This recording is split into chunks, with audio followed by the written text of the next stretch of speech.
the zone rather than directly applying pressure to an individual player, like man-on-man defence, limits the ability for the ball to be moved quickly for the attacking team by protecting space. What this does is that it limits low-risk options for the attacking team. Realistically, what they're doing is they're herding the attacking team into a predictable form of attack, or a predictable type of ball movement. Now, that might not make sense now, but I'm going to show you a few examples of how this has been used in the game that might help it make a bit more sense. There are some ways to counter the zone, which I'll discuss later in this video as well. But for now, let's have a look at the Melbourne Demons Port Adelaide game from season 2022. I remember watching this thinking that Port Adelaide were playing okay. Ball skills were good, but they just weren't able to get decent ball movement in their forward half. But first, let's look at Port's shots on goal. There's a common theme here, if you're paying attention.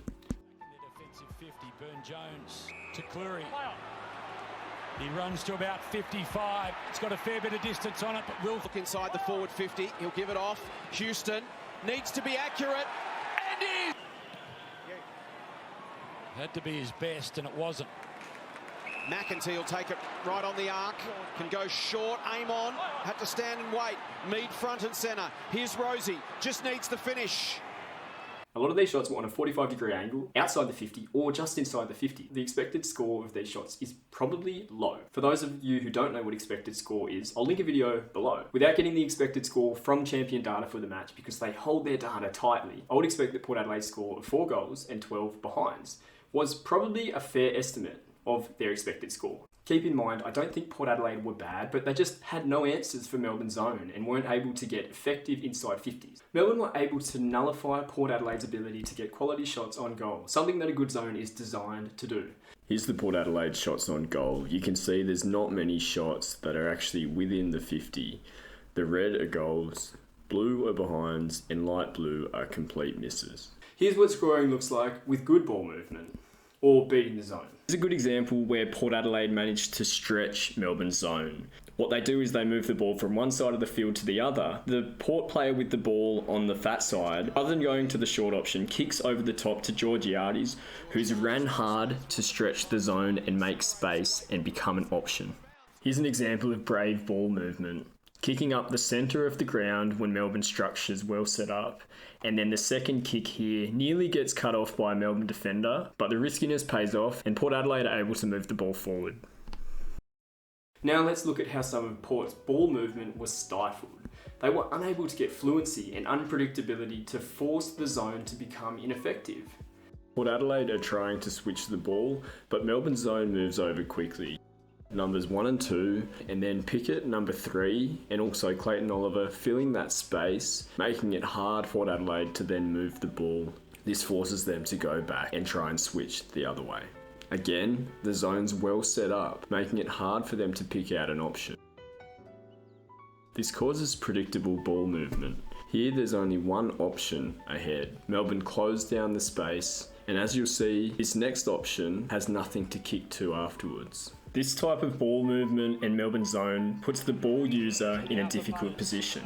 Do they continue to go down the line or do they look inboard? The issue here is if the player went for this more high risk option that centred the ball, there's a chance that if Melbourne can cause a turnover there, then they can immediately counter attack and Port will be completely out of position.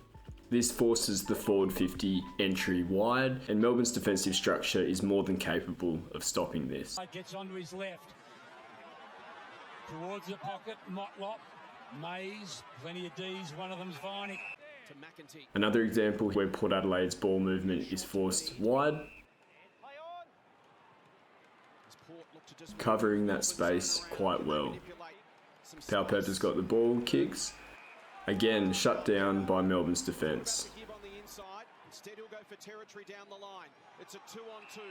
Port Adelaide try to do a switch here. You can see numbers 1, 2 and 3 covering the space. When this switch starts, you'll see just how quickly the Melbourne players have already shuffled over to take up that next option. Realistically, the ball should continue to go wide here, but Port are trying to make things happen. The kick is shut down by Jaden Hunt, and then Langdon, who was pushing out to the widest part of the zone, then comes in to impact the play.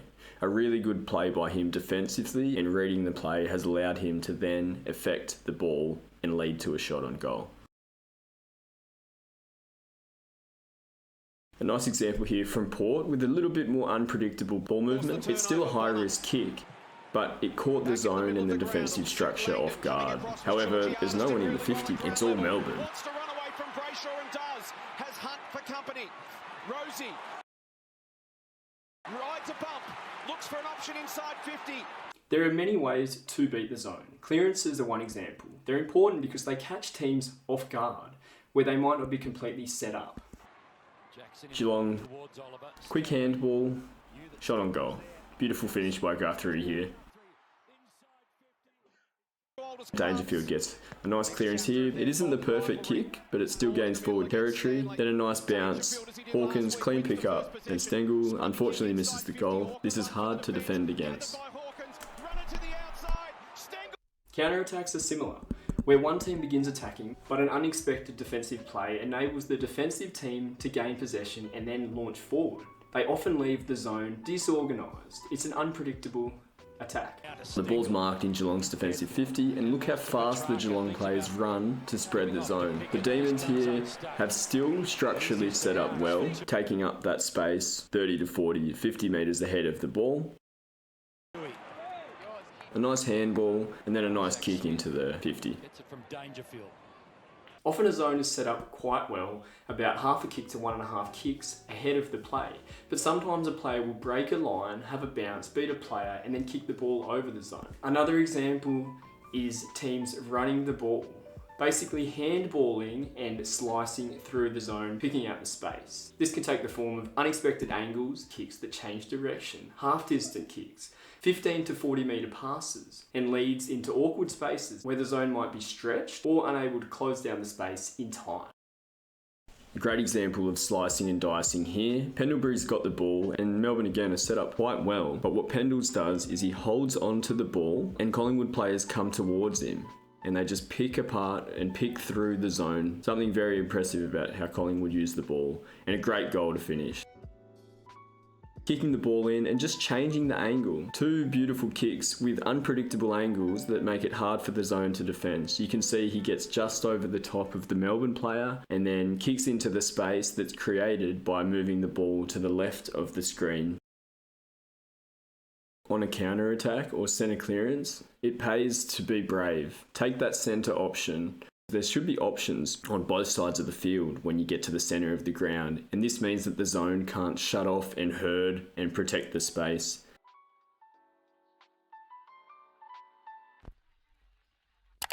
So teams need to be brave and back their skills if they want to take on and beat a good zone. The other added difficulty of this, especially with a team like Melbourne, is that if their zone manages to cause a turnover, you better believe that ball is coming straight back into your defensive half with interest. Last year, a broken draw in a little form. Burton through the middle, looking dangerous.